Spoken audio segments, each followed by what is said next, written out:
Hi எல்லாரும் எப்படி இருக்கீங்க?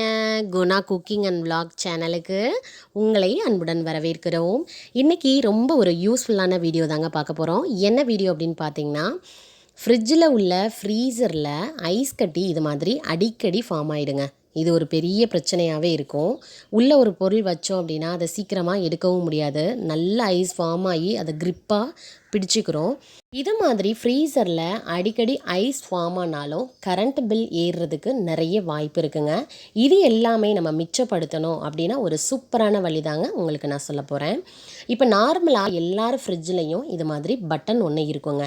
இந்த பட்டன் எதுக்குன்னா அட்ஜஸ்ட்மெண்ட் பண்ணிக்கிறதுக்கு தான். லோவாக கூலிங் வேணும் அப்படின்னா லோவாக வச்சுக்கலாம், மீடியமாகவும் வச்சுக்கலாம். அதுக்கப்புறம் ஹையாக வேணும் அப்படின்னாலும் நம்ம வச்சுக்கலாங்க. இது நம்ம அடிக்கடி என்ன பண்ணுவோம், இந்த நடுவில் உள்ள பட்டனை ப்ரெஸ் பண்ணி விட்டுட்டோம் அப்படின்னா அந்த உள்ள ஐஸ் கட்டி எல்லாமே கரைஞ்சி வெளியில் வந்துடுங்க. அப்படியே பண்ணினாலும் கிட்டத்தட்ட அரை நாளைக்கு மேலாயிரும். உள்ள ஐஸ் கட்டி எல்லாமே கரைஞ்சி வெளியில் வர்றதுக்கு அரை நாளைக்கு மேலாயிரும். இந்த பட்டனை அடிக்கடி அழுத்தினாலும் உள்ள காயில் சீக்கிரமாக டேமேஜ் ஆகிறதுக்கும் நிறைய வாய்ப்பு இருக்குது. அதனால் கண்டிப்பாக இந்த பட்டனை அழுத்தாமல் உள்ள அந்த ஐஸ் எல்லாத்தையும் எப்படி சூப்பராக ரிமூவ் பண்ணலாம் அப்படின்னு தான் இன்றைக்கி இந்த வீடியோவில் பார்க்க போகிறோம். ஃபுல் வீடியோவும் பாருங்கள். 20-30 நிமிஷத்துக்குள்ளே ரொம்ப சுலபமாக நம்ம வீட்டில் உள்ள பொருளை வச்சு க்ளீன் பண்ண போகிறோங்க. என்ன பொருள் அப்படின்னு பார்த்தீங்கன்னா, நம்ம நார்மலாக யூஸ் பண்ணுற உப்பு தாங்க. உப்பை வச்சு தான் ஐஸ் கட்டி எல்லாத்தையும் நம்ம ரிமூவ் பண்ணி எடுக்க போகிறோம். இந்த வேலையை பார்க்க போகிறதுக்கு முன்னாடி ஃப்ரிட்ஜை ஆஃப் பண்ணி வச்சுக்கோங்க. க்ளீன் பண்ணி முடிக்கிற வரைக்கும் ஆஃப்லேயே இருக்கட்டும். இப்போ எடுத்து வச்ச உப்பை தான் நான் அப்ளை பண்ணி உங்களுக்கு நான் காமிக்க போகிறேன் பாருங்கள்.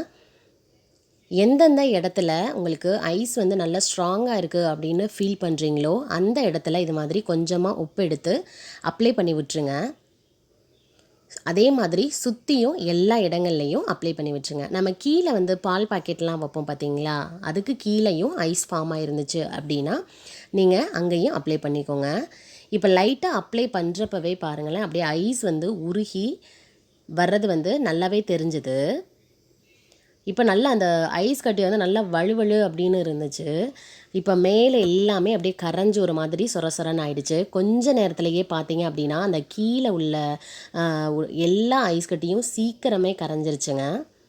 ரொம்ப ஈஸியாகவே வந்துருச்சு. சும்மா கையில் லைட்டாக இப்படி தேய்க்கிறப்பவே சைடில் உள்ளது எல்லாமே ஐஸ் கரைஞ்சி விழுந்துருச்சு. இது ஈஸியாகவும் சட்டுன்னு வேலை முடிஞ்சிச்சுங்க. இதை நம்ம ஒன்ஸ் இது மாதிரி நம்ம க்ளீன் பண்ணி வச்சுட்டோன்னா அதுக்கப்புறம் அடிக்கடி இது மாதிரி தொடச்சி விட்டுட்டோன்னா ஐஸ் கட்டி ஃபார்ம் ஆகாது. நம்ம எந்த பொருள் யூஸ் பண்ணாலும் அதை ரொம்ப பத்திரமா ரொம்ப சேஃபாக யூஸ் பண்ணுறப்ப ரொம்ப நாளைக்கு உழைக்குங்க. எந்த ஒரு ரிப்பேரும் ஆகாது. இப்போ பார்த்தீங்கனாலே தெரியும், லைட்டாக தேய்ச்சி தான் விட்டேன். ஐஸ் கட்டி எல்லாமே சூப்பராக ரிமூவ் ஆகி வந்துச்சு. ரொம்ப ஸ்ட்ராங்காக இருக்கிற இடத்துல தான் அது ரிமூவ் ஆகி வரல.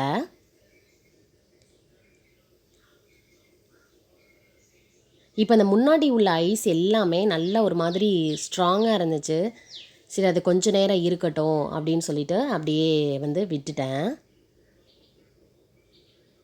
இப்போ நான் சொன்னேன் பார்த்தீங்களா, அந்த மேலே உள்ளது எல்லா இடங்கள்லையும் நீங்கள் அப்ளை பண்ணி வச்சுருந்தீங்க அப்படின்னா ஈஸியாகவே வந்துருச்சுங்க. ஒன்று அடுத்தடுத்து இது மாதிரி கையில் எடுக்கிறப்பவே ரொம்ப ஈஸியாக வந்துருச்சு. சீக்கிரமாகவும் நம்மளுக்கு வேலை முடியுங்க. கண்டிப்பாக இந்த டிப்ஸ் நீங்கள் ஃபாலோ பண்ணி பாருங்கள். உங்களுக்கு ரொம்பவே யூஸ்ஃபுல்லாக இருக்கும். நம்மளுக்கு டைமும் ரொம்ப சேவ் ஆகும்.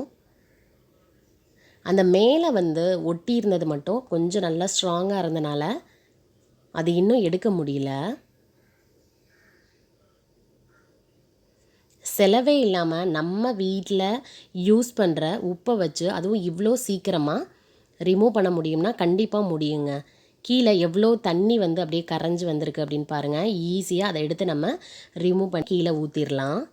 இப்போ மேலே உங்களுக்கு நான் இதுக்கு முன்னாடி காமிச்சேன், அவ்வளோ ஐஸ் ஃபார்ம் ஆயிருந்துச்சு பார்த்தீங்களா. இது அப்படியே படப்பட அப்படியே சொட்டாக கீழே விழுந்து முக்கால்வாசி எல்லாமே சூப்பராக க்ளீன் ஆயிடுச்சுங்க.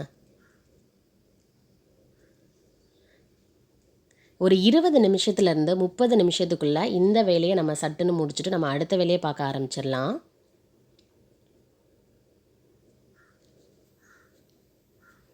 ஓரளவுக்கு எல்லா ஐஸும் வந்து எடுத்து ரிமூவ் பண்ணியாச்சு. இப்போ ஒரு நல்ல காட்டன் துணி எடுத்து நல்லா தொடச்சி எடுத்துக்கிடலாம்.